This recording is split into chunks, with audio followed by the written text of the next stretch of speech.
तो आपका क्वेश्चन है छोटी कुमारी के आपके दादाजी का क्या नाम? कैलाश चंद्र प्रजापति।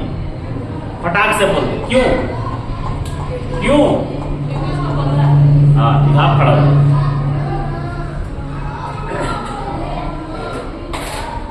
हमारे प्रधानमंत्री पंडित ये नरेंद्र मोदी जी के पिताजी का क्या नाम?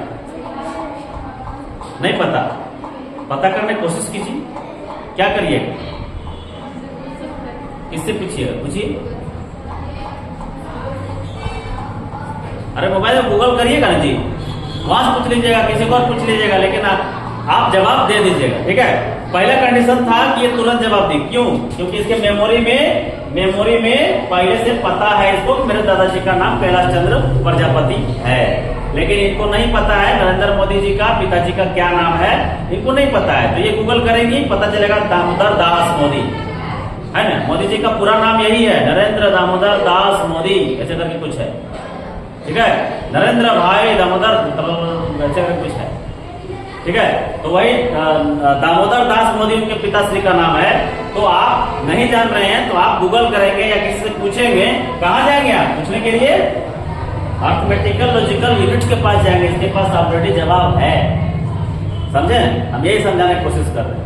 इनके मेमोरी में था, इनपुट हम किए, क्वेश्चन पूछे, तुरंत इन्होंने जवाब हमको दे दिया, तुरंत हम आउटपुट कर दिए, आउटपुट हो गया तुरंत। इनके पिता दादाजी का नाम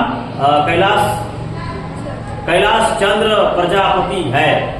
उनको पूछे कि नरेंद्र मोदी जी का, हमारे माननीय यशस्वी प्रधानमंत्री जी के पिताजी का क्या नाम है, तो ये जवाब नहीं दे पाए। तो इन्होंने गूगल किया, का नाम है श्वेता जी, जो भी नाम है, उन्होंने गूगल किया और इनको बता दिया। बताया कि नहीं बताया? दामोदर दास मोदी होगा, ठीक है? तो आपने फिर हमें आउटपुट कर दिया। तो भैया पहले आप मेमोरी में नहीं था तो आप कंट्रोल यूनिट को दिए, कंट्रोल यूनिट फिर किसको दिया? अर्थमेटिकल लॉजिकल यूनिट को दे दिया, और यहाँ से आंसर मिला, उसको फिर कंट्रोल यूनिट के पास आया और फिर जाकर आउटपुट कर दिया। यही पद्धति है कंप्यूटर में काम करने की। इसीलिए आपका देखते होंगे कि कोई चीज अगर अभी हम सर्च किए थे कुछ देर पहले, सर देखे होंगे आप कि हम टाइपिंग मास्टर सर्च किए। टाइपिंग मास्टर रहता तो तुरंत दिखा देता, टाइपिंग मास्टर यहाँ आगे खोल के दिखा देता। अगर टाइपिंग मास्टर नहीं था तो घूम रहा है, बड़े देर खोजा लास्ट में लिख दिया क्या नहीं है, नो रिजल्ट, ऐसे करके। समझे? तो यही है, इसके पास था तो तुरंत बता दी, मेमोरी यूनिट से नहीं था तो उसको गूगल की, कैसे की, इधर से उधर से, यहीं से जानकारी लेके हमको फिर बताई कि दामोदर दास मोदी उसके पिताश्री का नाम है। समझे? क्या नाम है? दामोदर दास मूलचंद। ओ, दामोदर दास मूलचंद मोदी। हाँ, लंबा नाम था तो हम लोग थोड़ा शॉर्ट में जानते थे, है ना? मेरे पिताजी का नाम है आर महतो, राम लगन महतो, आर महतो, ठीक है? मेरा नाम है ओम प्रकाश कुमार, ना ओपी कुमार, शॉर्ट में बहुत बोलता है। हाँ, ठीक है? तो समझ में आया ये चीज? बैठिए, क्लियर हुआ?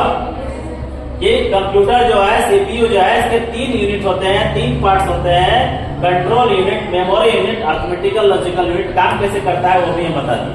अब समझिए, इतना सारा प्रोसेस करते हुए भी तुरंत आप क्वेश्चन पूछते हैं, तुरंत आंसर दे देता है, इसका मतलब सोच सकते हैं कि कितना स्पीड से ये काम करता है। इसीलिए इसके 5 कैरेक्टरिस्टिक्स में से स्पीड भी एक कैरेक्टरिस्टिक्स है कि कंप्यूटर बहुत ज्यादा स्पीड में काम करता है कि नहीं? दूसरी बात क्या है कि इसमें हम जो इसको देते हैं ना, हम जो इनपुट करते हैं उसको डेसिमल कहा जाता है। हम जो इनपुट करते हैं उसको क्या कहा जाता है? डेसिमल कहा जाता है। लेकिन कंप्यूटर जो समझता है उसको बाइनरी कहा जाता है भाई। अब ये डेसिमल, अगर हम इसको डेसिमल में दे दिए कि 5 में दे दिए, तो 5 का जो बाइनरी होता है वो होता है 2 दूनी 4, 2 एकम 2, 101, ये होता है। बाइनरी का माने 0 और 1 खाली होता है। तो 5 हम अगर दे रहे हैं उसको तो 101 समझ रहा है बाइनरी इसको, और समझ करके तब जाके काम कर रहा है, यानी कन्वर्ट कर रहा है उसको।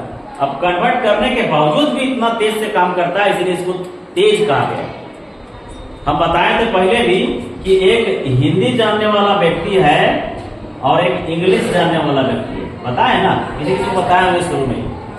अगर ये दोनों में वार्तालाप करनी है, ये हिंदी जानने वाला व्यक्ति इंग्लिश नहीं जानता है और वो हिंदी नहीं जानता है, बात हो पाएगी?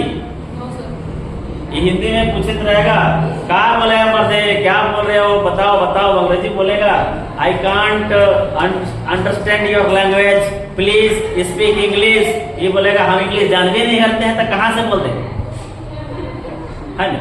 तो फिर क्या होगा, निखिल को बुलाया जाएगा, ठीक, निखिल को बुलाया जाएगा LT लैंग्वेज ट्रांसलेटर। ये क्या करेगा, हिंदी में सुनेगा इसका बसिया, उसको वहां बता देगा इंग्लिश में, उसका इंग्लिश वो सुनेगा, हिंदी बता देगा, वार्तालाप हो जाएगी, है ना? समझ में आया? नहीं समझ में आया? तो बस यही तरीका, यही है CPU का पूरा। हम डायग्राम आपको देख के बता दिए, CPU ये है, CPU से काम करता है, क्लियर? अब एक चीज बच रहा है आपका स्टोरेज डिवाइस। तो अगर आप इसको लिख लीजिए, प्रोसेसिंग डिवाइस को CPU लिख के, CPU के बाद इसको डायग्राम को बना लीजिए ना, कुछ लगा डायग्राम को बना लीजिए, सब छोड़ दीजिए, डायग्राम बना